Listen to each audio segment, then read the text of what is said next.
Okay, let's go ahead and start out by creating a new document again. I'm going to use the shortcut, and that's Control in Windows, Command on a Mac, N. Get you there faster.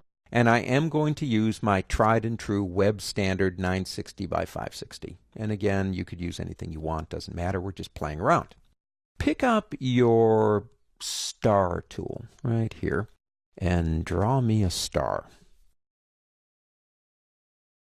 And don't forget we can use our up and down arrow keys, whatever we want to do here. Let's stop right about there before we get in trouble. And I am in the Essentials workspace, but I did reset it. So I'm going to click this button right here because I like to see my stuff. And let's go ahead and make sure we got the fill over here and just give it a color so it's not just sitting there looking at us. Okay, what are we going to do next? Well, I want to show you something. Pick up a tool we used in the previous lesson, and that's the variable width tool right here. And come over and begin doing this. Just kind of pulling these out. You get about in the center. And, well, let me see you. There we go. Sometimes it doesn't like to cooperate with me. It's always the computer's fault. I hope you know that. But I have found out something is when the system is not cooperating with me, and I get really frustrated, I stop for a second, take a deep breath, and realize it's probably something I'm doing, and it's not because Illustrator has decided it doesn't want to work for me anymore. I'm just kind of pulling these things out. Now, it is still a stroke. It's a variable width stroke.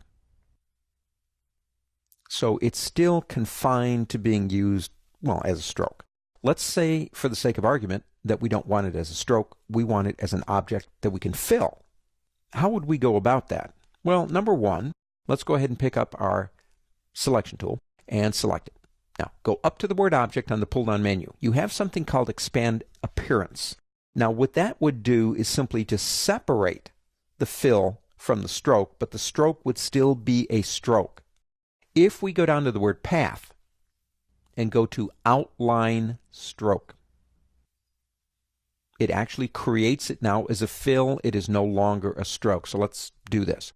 Let me pick up my move tool. Actually, I already have it selected. If I come over here, it's in a group. I'm going to go object on group.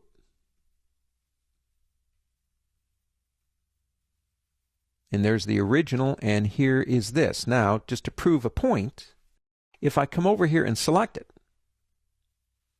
notice the stroke, it says there's no stroke. Well, that's no longer a stroke, that's fill. I can come over here and give it a color. I can then go to stroke and give it a stroke.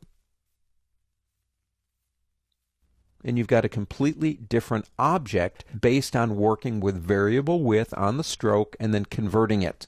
Now, there is another reason why you might want to do this.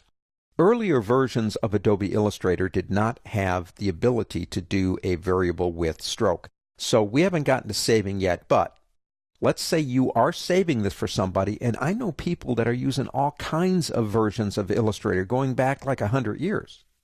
If they're using a version of Illustrator that doesn't support variable width strokes, and you're giving them something with a variable width stroke, there's going to be a problem unless you do this.